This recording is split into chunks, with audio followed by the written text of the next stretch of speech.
ఉంది 100%. కాంపౌండ్ వాళ్ళు అవన్నీ టైం తీసుకొని ఇవైతే కొంచెం మనకు ఇమీడియట్ చేసాక అది కూడా మనకు కూడా ఇచ్చింది మనకు ఫైల్ పెట్టాను. నేను మాట్లాడి వెళ్ళిపోవచ్చా? బుక్స్ ఇచ్చింది ఫోటో ఇది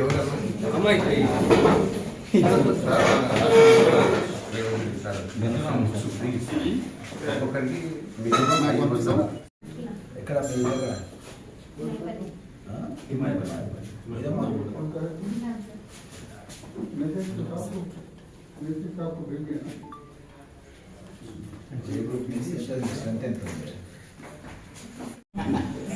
sir CSC topper sir English medium है श्योर इंग्लिश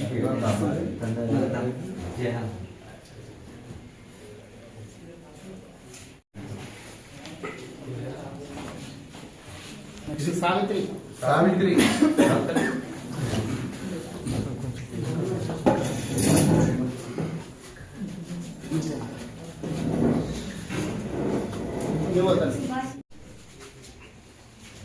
జూనియర్ కళాశాల పరిధి కొత్తగా ఈ మధ్య కాలంలోనే ప్రిన్సిపాల్గా నండూరి శ్రీనివాస్ గారు చేరిన తర్వాత తను మొదటిసారి నన్ను కలవడానికి వచ్చినప్పుడు తన గత ఎక్స్పీరియన్స్ ప్రకారం ఎక్కడెక్కడ పనిచేసిండు, ఏ విధంగా జూనియర్ కాలేజెస్ డెవలప్ చేసినాను, సొసైటీకి సంబంధించి చేసిన అంటే చాలా నాకు మంచిగా అనిపించింది. ఎందుకంటే ఒక ఉద్యోగం ఏదో చేసినామా అంటే చేసినామని కాకుండా కొద్దిగా సంతృప్తికరంగా కూడా మన పని చేస్తేనే బాగుంటుంది అన్నది ప్రతి ఒక్కరు గుర్తుపెట్టుకోవాలి.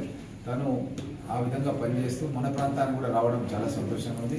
తను రాగానే ఇప్పుడే మా లోకల్ కౌన్సిలర్ అయ్యూబ్ ఏమంటుందంటే మళ్ళీ అయ్యూబ్ అంటే మళ్ళీ Ayyub vice town president Ramakrishna Reddy garu, madam Singh గారు, ప్రతి ఒక్కరు కూడా ఈ కార్యక్రమంలో పాల్గొంటున్న ప్రతి ఒక్కరు కూడా మీరు ఎంకరేజ్మెంట్ చేయాలి. ముఖ్యంగా మన టౌన్ నుంచి అంజీ మీరు కూడా చిట్యాల నుంచి కూడా అందరినీ కూడా స్టూడెంట్స్ ఎజాజ్ ఎన్టీఆర్ నగర్ అందరినీ ఇక్కడ జాయినింగ్ చేయాలి. జాయినింగ్ చేపిస్తే మన గవర్నమెంట్ ఇట్లా పుస్తకాలు ఇవ్వడమే కాకుండా కమల్ పిచ్చే ఇగో ఈ పుస్తకాలు ఇవ్వడమే కాకుండా మనం కొత్తగా బ్రేక్ఫాస్ట్ కూడా స్టార్ట్ చేస్తాం. अरे भाई अब नाश्ता भी दे रहे यहाँ पे, नया स्टार्ट कर रहे. इससे पहले खाली बच्चों को था, छोटे बच्चों को था, वो भी लंच था.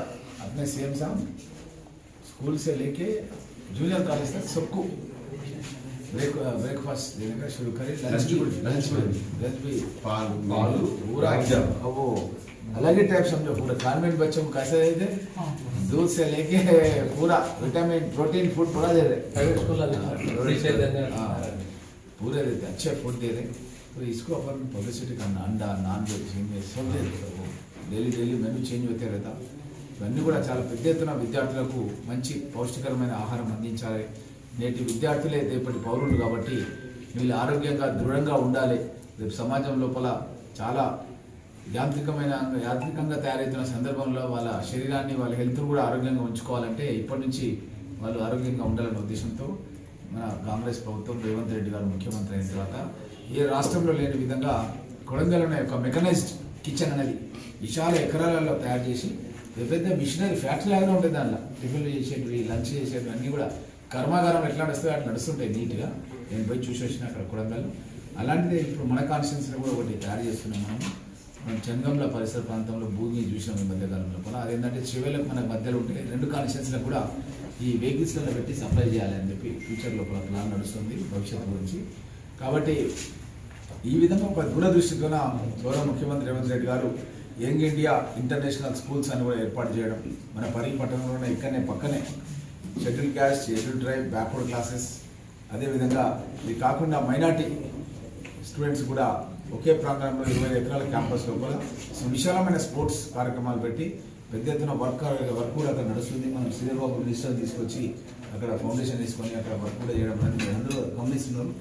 ఈ విధంగా అక్కడ చేస్తూ తెలంగాణ పబ్లిక్ స్కూల్ అనే నెంబర్ 1 స్కూల్ కూడా మన పరిగి పట్టణంలోనే తెలంగాణ పబ్లిక్ స్కూల్ నేను ఎంపిక చేయడం జరిగింది. దాన్ని కూడా పెద్ద ఎత్తున డెవలప్ చేస్తున్నాం. దాన్ని కూడా స్కూల్ని రైట్ ఫ్రమ్ ఎవ్రీథింగ్ వాళ్ళకి కావాల్సిన అన్నీ కూడా బూట్లు, వాళ్ళకి సంబంధించినటువంటి టై, ఫుడ్లు అన్నీ కూడా ఏర్పాటు చేసి ప్రత్యేక శ్రద్ధ కాన్స్టిట్యున్సీలో ఒక స్కూల్కి ఏర్పాటు చేస్తున్నాం. అక్కడ కూడా నెంబర్ 1 స్కూల్లో మంచి ఏర్పాటు చేస్తున్నాం. ఇదే విధంగా పరిగి పట్టణంలో గతంలో కిరణ్ కుమార్ రెడ్డి గారు ముఖ్యమంత్రి ఉన్నప్పుడు నేనే జూనియర్ కాలేజ్ అన్నది ఫస్ట్ టైం అనౌన్స్మెంట్ చేయించిన.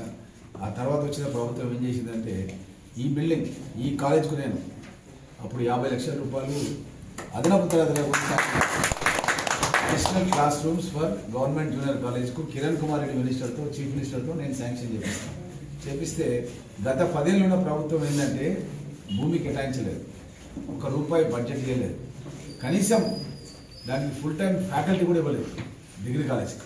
అట్లాంటి పరిస్థితిలో ఉంటే ఇప్పుడు దాన్ని భూమి కేటాయించి దానికి బిల్డింగ్స్ కట్టించి దానికి మంచి ఫ్యాకల్టీ కూడా పెట్టి మన డిగ్రీ కాలేజ్ అడ్మిషన్స్ కూడా భవిష్యత్తులో ఎట్లయితే జూనియర్ కాలేజ్ ఉందో డిగ్రీ కాలేజ్ కూడా తప్పకుండా చేయాలని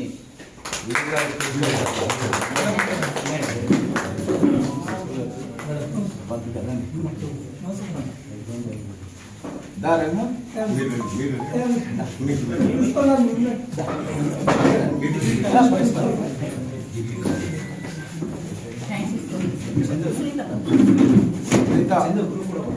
మన డిగ్రీ కాలేజ్ ప్రిన్సిపల్ గారు తను ప్రిన్సిపల్గా ఉండి మొన్ననే ఒక కాగితం తీసుకున్న దగ్గరికి వచ్చింది. సార్ మన ప్రభుత్వం లోపల మనకు బిల్డింగ్ కట్టేయాలి, ల్యాండ్ కేటాయించి మొత్తం చూపెట్టి దాన్ని కట్టేయాలని కూడా సునీత వచ్చి తను కూడా ఎట్లయితే మన శ్రీనివాస్ గారి ఆలోచనతో తను కూడా ఏకీభవించి తను కూడా ఏమైనా చేయాలి పర్మనెంట్ బిల్డింగ్ చేయాలన్న దాకా సునీత లోపల మంది గత 10 ఏళ్లలో బీఆర్ఎస్ వాళ్ళు ఏం చేయలేదు. కిరణ్ కుమార్ రెడ్డి గారు అనౌన్స్మెంట్ చేసిన దాన్ని దీంట్లోనే ఈ జూనియర్ కాలేజీలోనే దాన్ని క్లాసెస్ అడ్జస్ట్మెంట్ చేసుకుని అది నేను శాంక్షన్ చేసినటువంటి ఆ యొక్క 50 లక్షల రూపాయల ఫండ్తో అదనపు తరగతులు కడితే ఆ తరగతి గదులలో షిఫ్ట్ సిస్టమ్ పెట్టి నడిపిస్తుంది. అంతేమో తర్వాత కొన్ని రోజులు ఇక్కడ షిఫ్ట్ అయినా ఇక్కడికి ఒక కాలేజ్ కొన్ని కదా అదే అన్నారు కొంతమంది ఇక్కడ ఏమైనా అయితే అక్కడ కూడా ఇచ్చేయాలి సార్ కొన్ని రోజుల గురించి అంటే అట్లా కూడా మాట్లాడదామని చెప్పినట్టు ఈ విధంగా షిఫ్ట్ సిస్టమ్ 10 ఏళ్ళు నడిపించింది తప్ప డిగ్రీ కాలేజ్ చేయలేదు. తప్పకుండా దీన్ని ఆల్రెడీ నేను ల్యాండ్ కేటాయించి ఒక డిగ్రీ కాలేజ్ బిల్డింగ్ కూడా ఒక పర్ఫెక్ట్ బిల్డింగ్ కూడా కట్టి మన విధంగా విద్యార్థులు కృషి చేయడం విషయాన్ని తెలియజేస్తూ ఈ విధంగా స్కూలు ప్రస్తుతం ఉన్న junior college next degree college దీంతో పాటు అడ్వాన్స్ ట్రైనింగ్ సెంటర్ కూడా నిరుద్యోగ యువకులకు టాటా వాళ్ళ ద్వారా అడ్వాన్స్ ట్రైనింగ్ ఇచ్చి ఆ ట్రైనింగ్ ద్వారా మన నిరుద్యోగ యువకులకు పారిశ్రామిక వాడల్లో ఉద్యోగాలు ఏర్పాటు చేసి ఆ ఉద్యోగాలు అంటే ఆ ఉద్యోగాలు కావమ్మా ఏది వెంకటికి రాకం చెల్ల దగ్గర ఉన్నాయి అది మనోళ్ళు ఎవరు చేయలేదు, బీహార్లో చేయాలి తప్ప మనోళ్ళు ఆ వేడికి ఎవరు పని కూడా చేయలేరు. ఇప్పుడు వచ్చే ఉద్యోగాలు అన్నీ కూడా మంచి ఉద్యోగాలు, ఇవి టెక్నికల్ ఉద్యోగాలు, స్కిల్ డెవలప్మెంట్ ద్వారా వచ్చే ఉద్యోగాలు, మంచి ఉద్యోగాలు మనం ఎవరైనా చేయొచ్చు, మహిళలు కూడా చేయొచ్చు. అంత ఈజీ వర్క్ ఉంటుంది, అసెంబ్లింగ్ టైప్లో ఉంటాయి. అలాంటి ఇండస్ట్రీస్ అన్ని కూడా మన ప్రాంతం లోపల మన కాన్స్టిట్యున్సీ లోపల ఏర్పాటు చేసి మన దగ్గర ఉన్న నిరుద్యోగ యువకులకు అక్కడ కూడా ఉద్యోగాలు వచ్చినట్టు చేస్తాం. దీంతో పాటు ఇక్కడ ఇప్పటి వరకు మన జూనియర్ కాలేజీలోనే మన మంచి ట్రైనింగ్ ఇవ్వడం జరిగింది. వీళ్ళు మన national construction Pratham SKS mela job mela Pratham వాళ్ళు వీళ్ళు మన దగ్గర వాళ్ళు శిక్షణ ఇచ్చి మన ప్రాంతంలో ఉన్నటువంటి నిరుద్యోగ యువకులకు ఒక 45 రోజులు అనుకుంటా 45 రోజులు ఉచితంగా శిక్షణ ఇచ్చి ₹1 తీసుకోకుండా మనం డైలీ పని చేస్తుంటే మన ఊళ్ళలో పనులు దొరికేటటువంటి పనులకు ట్రైనింగ్ ఇప్పిస్తారు. వాళ్ళు ఏదో టెక్నికల్ వర్క్ కాదు, మన వైరింగ్ చేయడం కానీ ఇంకా టైలరింగ్ చేయడం కానీ ఇంకా చాలా మనకు ప్లంబింగ్ కానీ ఎలక్ట్రికల్ కానీ ఏదంటే అది సమ్ ఐటీ లాగానే కానీ ఐటీ చదవాలంటే మనకు 2 years పడుతుంది. 45 రోజుల్లో పనిచేసి సర్టిఫికేట్ తీసుకొని మనం జనజీవన సమితిపై పని చేసుకోవచ్చు అనమాట. వాళ్ళు ఫ్రీగా ట్రైనింగ్ ఇచ్చి చేస్తారు. ఇదంతా కూడా ఈ యొక్క జూనియర్ కాలేజ్ అయితే పాత విద్యార్థులు ఉంటారో ఎక్స్ స్టూడెంట్స్ వాళ్ళ ద్వారానే పని చేయించి వాళ్ళకు ట్రైనింగ్ ఇచ్చేసి పనిలో పనిగా ఇక్కడ కాలేజ్ పని అయిపోయింది, ట్రైనింగ్ కూడా అయిపోయింది అనమాట. సో ఆ విధంగా వాళ్ళు మంచి కార్యక్రమాలు వాళ్ళు రాష్ట్ర వ్యాప్తంగా చేస్తున్నందుకు వారికి కూడా అభినందనలు తెలియజేస్తూ మా సహకారం కూడా మీకు ఎప్పటికీ ఉంటుందన్న విషయాన్ని కూడా తెలియజేస్తూ తప్పకుండా మన నియోజకవర్గానికి ఇన్ని ఇన్స్టిట్యూషన్స్ తీసుకురావడమే కాకుండా ఈ ఇన్స్టిట్యూషన్స్కు కనెక్టివిటీ మంచి ఫ్యాకల్టీ ఉండాలి. అంటే మంచి విద్యార్థులు కూడా చదువుకోవాలంటే ఇప్పుడు రాకుండా నుంచి మన శివరెడ్డిపల్లికి వెళ్ళి అన్ని వివిధ మండలాల నుంచి కూడా ఇక్కడికి వచ్చి చదువుకుంటున్నారంటే వాళ్ళకి ట్రాన్స్పోర్ట్ కూడా ఉండాలి. కాబట్టి పెద్ద ఎత్తున మన కాన్స్టిట్యున్సీకి రోడ్లు కూడా అన్ని రోడ్లు కూడా మీకు అందరికీ కూడా తెలుసు. పరిగిలో ఉన్నటువంటి రోడ్లన్నీ కూడా మారిపోతున్నాయి. పరిగి నుంచి వికారాబాద్ 4 లైన్ల రోడ్డు, షాద్నగర్ 4 లైన్ల రోడ్డు, అదేవిధంగా మన గర్సింగాపూర్ నుంచి రంగారెడ్డిపల్లి వరకు డబల్ రోడ్డు, లాల్పాడ్ నుంచి చిట్టంపల్లి వరకు డబల్ రోడ్డు, అప్ప జంక్షన్ నుంచి మన్నగూడ వరకు 4 ట్రాక్ రోడ్డు, ఇది కాకుండా ఒక రేడియల్ రోడ్డు మన ఏదైతే ఓఆర్ 17 ఎగ్జిట్ నుంచి వయా పరిగి సైదపల్లి నుంచి ఇది కోస్గి వరకు కూడా ఒక రేడియల్ రోడ్డు ఇంత పెద్ద ఎత్తున చేస్తూ ఒక నేవీ ప్రాజెక్టు 3,000 కోట్ల రూపాయలతో ఇంకా ఒక రీజనల్ రింగ్ రోడ్ కూడా రాకంచర్ల ప్రాంతం నుంచి ఒక 35,000 కోట్ల రూపాయలతో దాంతో కూడా ఒక ట్రైన్ వస్తుంది. ఈ యొక్క ప్రాంగణానికి దగ్గరలోనే ఒక రైల్వే స్టేషన్ కూడా వికారాబాద్, పరిగి, కొడంగల్, నారాయణపేట, మక్తల్ కొత్త రైల్వే స్టేషన్ కూడా రాబోతుంది.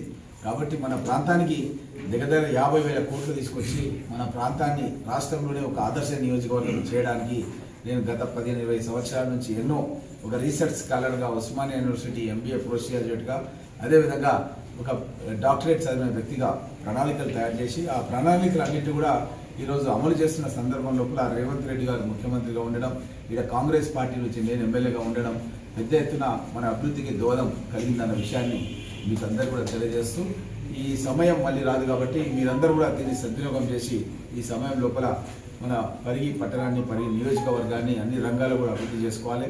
మన పరిగి కాన్స్టిట్యున్సీలో కూడా హాస్పిటల్ ఒక 28 కోట్లు పెట్టి పెద్ద హాస్పిటల్ బిల్డింగ్ కూడా కన్స్ట్రక్షన్ నడుస్తుంది, మీరు అందరూ చూస్తున్నారు. పరిగిలో కూడా కొత్త మున్సిపల్ బిల్డింగ్ కూడా ఒక 6 కోట్లు పెట్టి కొత్త మున్సిపల్ బిల్డింగ్ కూడా ఆల్రెడీ మనం కూలగొట్టేసి కమిషనర్ గారు కూడా ఇక్కడే ఉన్నారు, మల్లేశ్వర్ మున్సిపల్ కమిషనర్ గారు గ్రూప్ 1 ఆఫీసర్ మననే జాయిన్ అయ్యారు. మంచి మున్సిపల్ బిల్డింగ్ కూడా ఒక 6 కోట్ల రూపాయలు పెట్టి దాన్ని కూడా వర్క్ స్టార్ట్ చేస్తున్నాం. పరిధిలో కూడా అన్ని రోడ్స్కి సంబంధించి కూడా వర్క్ తొందరలోనే వర్క్ స్టార్ట్ చేయడం జరుగుతున్న విషయాన్ని మీకు అందరూ కూడా తెలియజేస్తూ, ఈ విధంగా పరిగి నియోజకవర్గాన్ని ఒక అభివృద్ధి చెందిన నియోజకవర్గంగా మారుస్తున్నట్టు సందర్భాల్లో కూడా మీరందరూ కూడా ప్రభుత్వం చేస్తున్నటువంటి కృషిని ప్రజల్లోకి తీసుకెళ్లాల్సిన బాధ్యత మీపైన ఉంది. ఎందుకంటే ఇది మీ ద్వారా ప్రజల్లోకి వెళ్ళాలి, ఎవరో ఒకరు మాట్లాడడం కాదు, మీరు కూడా మాట్లాడుతుండాలి. ప్రభుత్వం చేస్తున్నటువంటి కార్యక్రమాలు ఈరోజు 3,500 ఇళ్ళు మనం గత సంవత్సరం కట్టించినాం. మళ్ళీ ఇప్పుడు నాకు మళ్ళీ ఒక 2,500 ఇళ్ళు వచ్చినాయి. ప్రతిసారి వస్తూనే ఉంటాయి. 10,000 ఇళ్ళు కట్టేయబోతున్నాం ఈ 5 ఏళ్ల కాన్స్టిట్యున్సీలో. గత ప్రభుత్వంలో ఒక్క ఇల్లు కూడా వాళ్ళు కట్టలేదు, మీకు అందరూ తెలిసిన విషయం. ఇదే కాకుండా ఇండ్లే కాకుండా ఇంట్లో ఉండేటోళ్ళకు ఒక 30 కిలోల బియ్యం ఇవ్వడం, సోనా మసూరి, ఇంటికి కరెంటు ఉచితంగా ఇవ్వడం 200 యూనిట్ల వరకు. ఆ ఇంట్లో ఉండేటోళ్ళు ఎవరన్నా రైతులు అప్పులు చేస్తే 2 లక్షల రూపాయల వరకు రుణమాఫీ చేయడం. అదేవిధంగా రైతు భరోసా కింద వాళ్ళకు బ్యాంకుల నుంచి ఏదైతే గతంలో అప్పులు తీసుకొని చేస్తున్నారో అట్లా కాకుండా వాళ్ళకి పెట్టుబడి సాయం చేయాలని ఒక్కొక్క ఫసల్కు ఒక్కొక్క 6 నెలలకు ఒకసారి 6,000 చొప్పున 12,000 రూపాయలు ఒక్కొక్క ఎకరానికి ఇచ్చే విధంగా ఇస్తూ, తెల్ల రేషన్ కార్డు ఏంటంటే నీకు ఎవరు అడిగితే వాళ్ళకి ఇచ్చి మళ్ళీ దాన్ని కూడా ఇన్సూరెన్స్ చేసి ఎవరైనా చనిపోతే 5 లక్షల రూపాయలు ఇచ్చినట్టుగా. ఎందుకంటే గతంలో ఎటువంటి చనిపోతే అంత్యక్రియలకు కూడా కార్యకర్తలు లేదు మీరు ఎవరో కలిసి సాయం చేసే కార్యక్రమం ఉంటుంది. ఇప్పుడు అట్లా చేయాల్సిన అవసరం లేదు. చనిపోతే వాళ్ళ ఇంటికి 5 లక్షల రూపాయలు ఒక 15 రోజుల్లో వచ్చేస్తుంది. ఆ విధంగా కొత్తగా 1,02,00,000 కుటుంబాలను ఇన్సూరెన్స్ చేయడం జరిగింది. మహిళలకు ఉచితంగా RTC బస్సులో ప్రయాణం కలిగడం జరిగింది. ఇప్పుడే మా ఆప్షన్ సభ్యుడు నానం అంజనేయులు చెప్తున్నారు ఏంటంటే ఈ ఫ్రీ బస్ పెట్టడం మూలంగానే విద్యార్థులు చదువుకుంటున్నారని చెప్పడం జరిగింది. చాలా సంతోషంగా ఉంది. ఎందుకంటే మహిళలు కూడా చదువుకొని ఉన్నత స్థితికి పోవాలంటే కొన్నిసార్లు తల్లిదండ్రులు ప్రోత్సాహం లేకుండా వాళ్ళకు ఫ్రీ బస్సు, ఫ్రీ కాలేజ్లో సీటు, ఫ్రీ బ్రేక్ఫాస్ట్ ఉంటే ఏమవుతుందంటే free breakfast, free bus, free seat ఉంటే వాళ్ళందరూ వాళ్ళు కూడా నేను చదువుతానైనా నేను కాలేజీకి పోతా అని నానే అడగకుండా కూడా వాళ్ళు అడ్మిషన్ తీసుకొని చదవడానికి అవకాశం ఉంటుంది. కాబట్టి ఈ విధంగా ఏ రాష్ట్రంలో కూడా ఇంత పెద్ద ఎత్తున పథకాలు జరుగుతలేవు. కాబట్టి ఇక్కడ ఉన్నటువంటి వాళ్ళు అందరూ కూడా మన శ్రీనివాస్ గారిని ఆదర్శం తీసుకోవాలి, ఉద్యోగస్తులు అందరూ కూడా. ఎందుకంటే మనం సమాజానికి మనం చేస్తున్న పనితో పాటు దాన్ని కూడా మనం సంఘానికి కూడా తెలియజేయాల్సినటువంటి అవసరం ఉందన్న విషయాన్ని మీకు అందరూ కూడా తెలియజేస్తూ సెలవు తీసుకుంటున్నాను. ఇక్కడ నేను ఎన్నో సంవత్సరాలు వొకేషనల్ ఎడ్యుకేషన్ మహబూబ్నగర్లో పనిచేసాను. ఆ అనుభవంతో నేను కొంత ఇబ్రహీంపట్నంలో పనిచేసాను. ఇప్పుడు నాకు ఇబ్రహీంపట్నంలో 1.5 years పనిచేసాను. ఇప్పుడు ఇక్కడ నాకు 3 years పనిచేసే అవకాశం ఉంది. ఈ 3 yearsలో నేను సాధ్యమైనంత వరకు వర్క్ చేసి ప్రతి సంవత్సరం కూడా ఒక 1000 మంది పిల్లలకు జాబులు వచ్చేటట్టుగా, పై చదువులు చదివేటట్టుగా, ఒక 10 ఇంజనీరింగ్ సీట్లు, ఒక్క మెడికల్ సీట్ అయినా సాధించేటట్టుగా గవర్నమెంట్లో నేను ప్రయత్నం చేస్తాను. మా శాసనసభలో ప్రయత్నం చేపిస్తాను. నాకు ఎమ్మెల్యే గారే కాకుండా చైర్మన్ గారికి ఒక్కసారి ఫోన్ చేశాను, సార్ ఇది కొంచెం క్లీన్ చేయాలి అన్నాను. వెంటనే సాటర్డే రోజు బండి పెట్టేసి మొత్తం క్లీన్ చేయించారు. సార్ ప్రత్యేకమైన ధన్యవాదాలు. మా కౌన్సిలర్ గారు అయితే పూర్తి ప్రతి నిమిషం ఇది కావాలా సార్, ఇది ఏం చేయాలా సార్, నువ్వు ఏం కావాలని చెప్పి అన్నీ నా ఎంటర్ నుండి పని చేయించాడు. నాకు సపోర్ట్ ఉన్నారు. అతను మార్కెటింగ్ చైర్మన్ గారు కూడా ఎప్పుడు పలకరిస్తుంటారు. మీరందరూ సహకరిస్తే నేను అంతే ఇంకా ప్రయత్నం చేస్తాను. కొంత మార్పే చేయగలిగినా ఇంకా మార్పు చేస్తాను. స్టడీ మీద ఇప్పుడు మౌలిక చదువుల మీద చేసినాను. ఇప్పటివరకు రేపటి నుంచి చదువు మీద కేటాయించి పిల్లలందరికీ చదువు వచ్చేటట్టు చేస్తాను. సార్ ఒక డిఫికల్టీ ఏంటంటే సార్ కొంచెం ఇక టిఫిన్ మనకు ప్రభుత్వం ద్వారా వచ్చే టిఫిన్ కొంచెం 8:30కే వస్తుంది. పిల్లలకు బస్సు కొంచెం లేట్ అవుతుంది. మళ్ళీ వాళ్ళు వచ్చి తిని పీరియడ్కి 10 అవుతుంది, ఒక పీరియడ్ పోతుంది. అక్కడికి కొంచెం తొందరగా ఇక్కడ బస్సులు ఆపేటట్టు కలిసి పిల్లలు తొందరగా వస్తారు. ఇంకా పిల్లలకు ఇంకా మీకు డ్రెస్ కోడ్ కూడా ఇస్తున్నారు సార్ తొందరగా. పిల్లలందరికీ డ్రెస్ కోడ్ వస్తుంది, మేము ఐడి కార్డు వేస్తాం. పరిగి పిల్లలు ఎక్కడ పోయినా జూనియర్ కాలేజ్ పిల్లలు ఐడి కార్డు ఉంటుంది, డ్రెస్ ఉంటుంది. కాబట్టి ఎటువంటి చెడ్డ పని చేసినా ఇమీడియట్ తెలిసిపోతుంది, మంచి పని చేసినా ఇమీడియట్ తెలిసిపోతుంది. మనం అందరం కూడా గౌరవ ఎమ్మెల్యే గారి యొక్క పేరు నిలబెట్టాలి, మన ప్రభుత్వం పేరు నిలబెట్టాలి. ఇంకా మనకు అదృష్టం ఏమిటంటే ఇటుపక్క రెండు పక్కల పెద్ద పరిశ్రమలు రాబోతుంది. పరిగి అదృష్టం వేరే కాన్స్టిట్యున్సీ కంటే ఇది ఎంతో అదృష్టం. నేను ఇక్కడికి వచ్చిన తర్వాత పరిగికి ఎందుకు వచ్చినా అనుకున్నాను. కానీ ఇటువైపు పెద్ద ఫ్యాక్టరీలు అవుతున్నాయి, తొందరలో ఇటువైపు పెద్ద ఫ్యాక్టరీస్ అవుతున్నాయి. అద్భుతమైన ప్లేస్మెంట్స్, అద్భుతమైన ఉద్యోగాలు దొరుకుతాయి, సార్కి ఇంకో వాగ్దానం కూడా ఇస్తున్నాను. ఒక స్కిల్ సెంటర్ ఒకటి తేబోతానుకున్నాను. నేను మామూలుగా నడిపిన రాష్ట్ర ప్రభుత్వం కూడా స్కిల్ సెంటర్ స్టేట్ వైజ్గా నన్ను తీసుకెళ్ళేటట్టుంది తొందరలోనే పరిగి. అయినా కూడా నేను పరిగికి సార్ ఏది టెక్నికల్ ఇన్స్టిట్యూషన్ తెచ్చినా నేను ఫ్రీగా పనిచేయాలని సార్ వాగ్దానం కష్టపడి పనిచేస్తా. పిల్లలందరికీ కూడా ప్లేస్మెంట్ నాకు ఉద్యోగం ఇప్పిస్తేనే, ఆడపిల్లైనా మగ పిల్లలైనా వాడికి పెళ్లి అది ముఖ్యం కాదు, ఉద్యోగం ముఖ్యం. ఉద్యోగం ఇప్పించే వరకు వదలండి. దాని మీద నేను ప్రయత్నం చేస్తాను. అందరికీ Please come, all of you please. Please join with us.